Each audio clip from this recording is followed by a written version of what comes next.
Welcome to Hood Champion Boxing and Sports. In boxing, you find a way to win or you find a way to lose. I got a serious conversation for you. And this is for those of you who may not have been aware. But I'm going to shed some light on something. A little birdie flew into the comment section and challenged me when I spoke highly of Joseph Parker. They actually enlightened me on some stuff Joseph Parker may have been involved with that I think I should share with you all. Now, if you're just now getting to the channel, please consider subscribing. I'd appreciate it. Now, there was an article published March 12th, 2021. And I'm going to tell you right now, I must have been sleeping underneath a rock. But that was actually before I started my boxing channel again. So I probably wasn't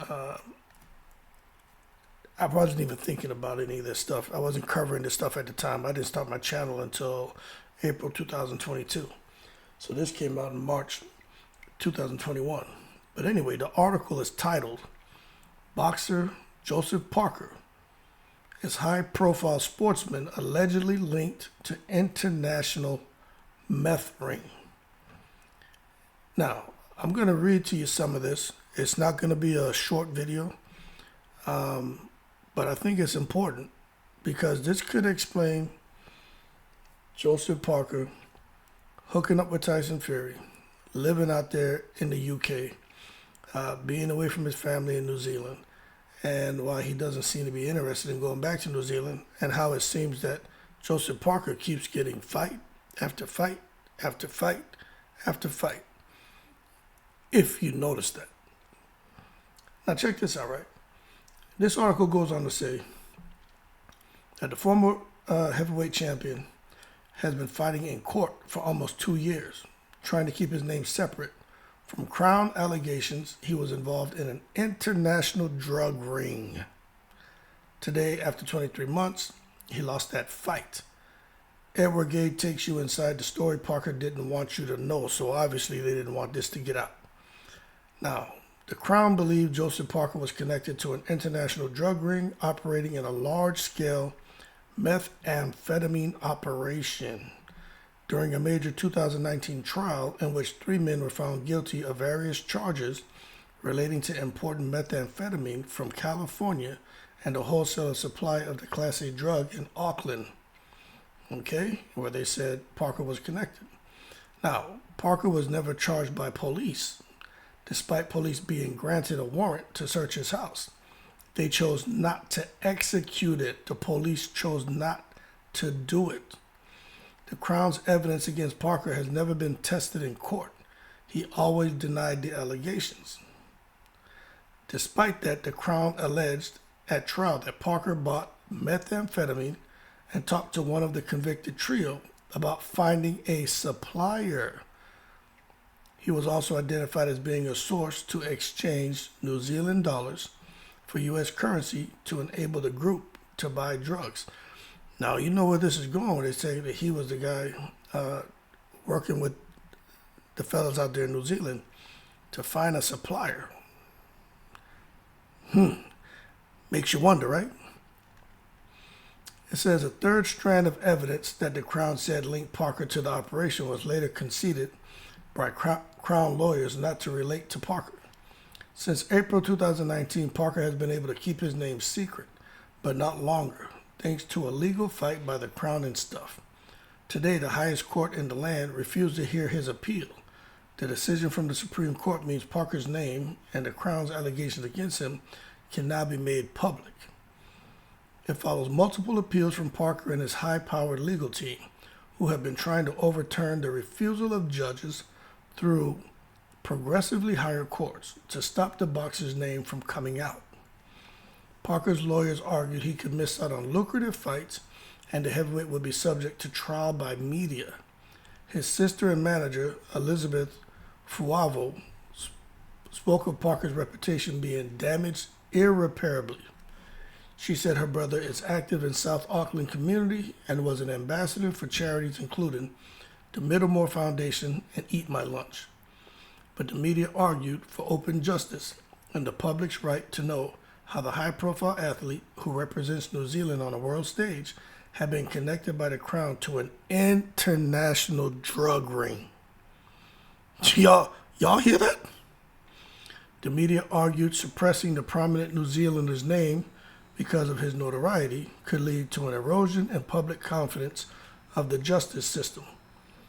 Stuff also argued it was important to be able to hold the police to account for the decision not to execute a search warrant at Parker's house and their decision not to charge the superstar. So y'all see what's going on here? There was evidence Parker was involved, methamphetamines, finding a supplier, changing money over, right? Never got charged at all. Now, the police reasons for those decisions to not charge Parker, to not search his house, still have stayed, to this day it hasn't been made clear. One person says the fact Parker was never charged added a layer of complexity to the case described by Justice Matthew Downs as difficult. Parker's connections. Parker's name was repeatedly mentioned by Crown prosecutors as they set out their case against 3 men at the High Court in Auckland in 2019. The Crown said Parker was involved in changing New Zealand dollars into U.S. currency for Kulu to buy drugs in California. When investigators searched Kulu's phone, they found an exchange between Kulu and his California drug supplier in which the pair negotiated prices for methamphetamine. Kulu is the name of one of the defendants. It can only now be reported in full. So this is one of the messages, right, between this guy and Parker. All right, bro, I got you though. Have all your money. The dude I was with that saw my Snapchat is going to change it to U.S. currency. They won't question him about all the money because he's a WBO boxing champion. So people know he's rich anyways, so he'll be good to change it with no hassles. The Crown also alleged Parker had been involved with buying drugs from Finau and offering to set him up with a new contact. In an exchange on the social media platform Wicker, the account in the name of Joe Boxer Parker is alleged to have told Finau, "Trust me, it's the best stuff out." The Crown relied on a third strand of evidence linking Parker to the syndicate, referred to in court as Ceci and Joe messages. They too related to a discussion between Kulu and his contact in California. Kulu is said to have told his wholesale dealer to arrange for Ceci and Joe to exchange more currency. However, Parker's lawyers later pointed to evidence to show he was not in California at the time the messages were sent. He was in Doha. The Crown conceded the message did not relate to the fighter.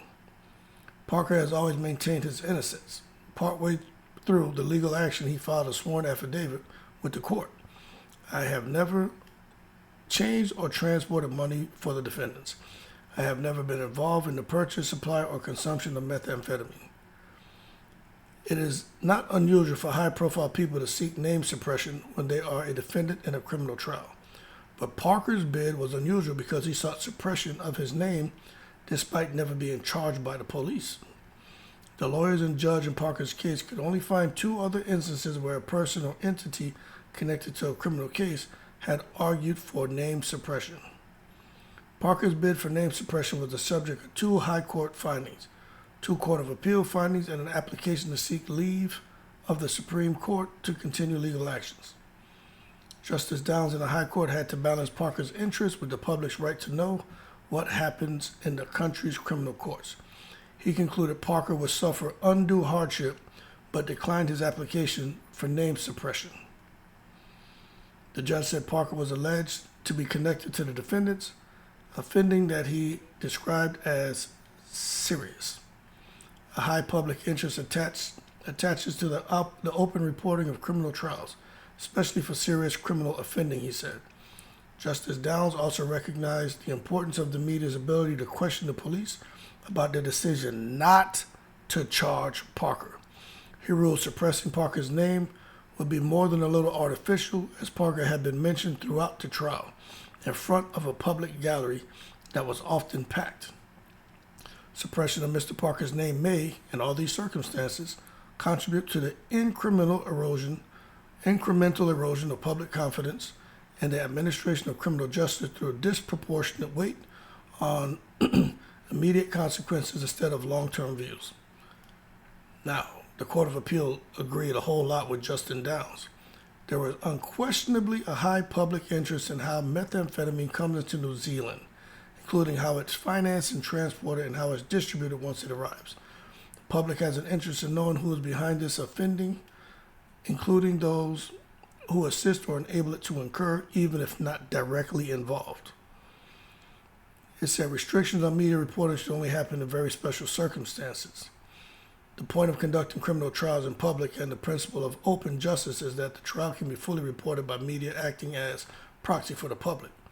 The Court of Appeals also agreed the media should be able to question the police on their decision not to charge Parker. Now, I'm going to tell you this right here, right? They said there's a legitimate public interest in knowing allegations of serious conduct against any person who enjoys a high public profile, and that the fact that the police considered the charges and they decided not to push forward with search warrants and pressing charges on that individual. It also agreed in granting Parker's name suppression could erode the public's faith in the justice system. These are all powerful factors and ones that, in our view, could not properly be recognized without the media being able to fully report on evidence. Now, that is crazy. Absolutely crazy. Now, how many of y'all, when you think about this, right, this is where we try to solve the case. So obviously, Joseph Parker's name was mixed up in this situation with amphetamines, drugs, offering to find a new supplier. Okay? He had his name suppressed. He didn't want it to get out. But then when you think about this, right, him being involved in an international drug ring, that doesn't ring bells to y'all? Kinahan, international drug ring. Irish mob, international drug ring. Tyson Fury and Parker, the best buds. Parker lives with Tyson Fury. Out there training, Tyson Fury's chief sparring partner. Parker's out there in the UK. Lost to AJ, lost to Dillian White. Back-to-back losses. His career should have been over. Instead, his career takes off time and time and time again. You ever wonder?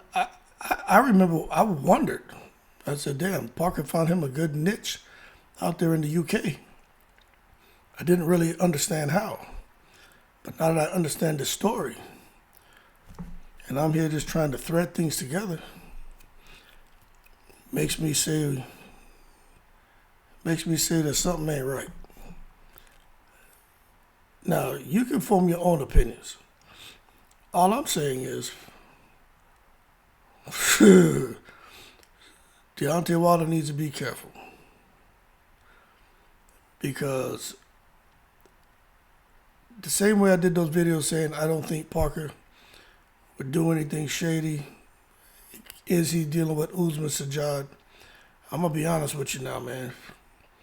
After reading this article, it just makes me see him a little bit different. A little bit differently. Looking at how his career, he's managed to be one of the few to keep getting chance after chance after chance, fight after fight. He's more active now than he was years ago. They say he's better now than he was years ago. How is that possible? All I'm saying is the secret society is real.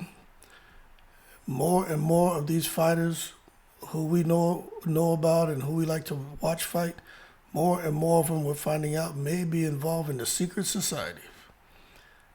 And I would have never guessed that there's a possibility for Joseph Parker to be caught up in this shit. Now again, obviously there was some evidence there, but they just chose not to go after him. not to charge Parker. Makes you wonder why the police chose not to search his house and not to charge him, even though there was evidence to charge him. Text messages, enough evidence to charge him. That makes me say somebody's took it to the stupid. I'm telling y'all people, the more we dig, the more we find out. Joseph Parker connected to the Irish mob. What's this drug syndicate, international drug syndicate he may have been involved with? What's this supplier that he had that he wanted to introduce to his little connects down there? You know what I'm saying? What the hell is going on? Now, this article was published back in 2001, but god damn. Boy, they did a pretty good job of keeping this quiet, didn't they? But when you look at it, international drug ring, Kinahan, Irish mob, Tyson Fury, Joseph Parker, top of the heavyweight division, wealth beyond your imagination. And you look at Joseph Parker out there chilling with Tyson Fury. Y'all not paying attention, man. Y'all ain't connecting the goddamn dots. Horrible. I would have never guessed. But anyway, y'all keep cool. Y'all form your own opinions. Leave it in the comments. I'm in the breeze.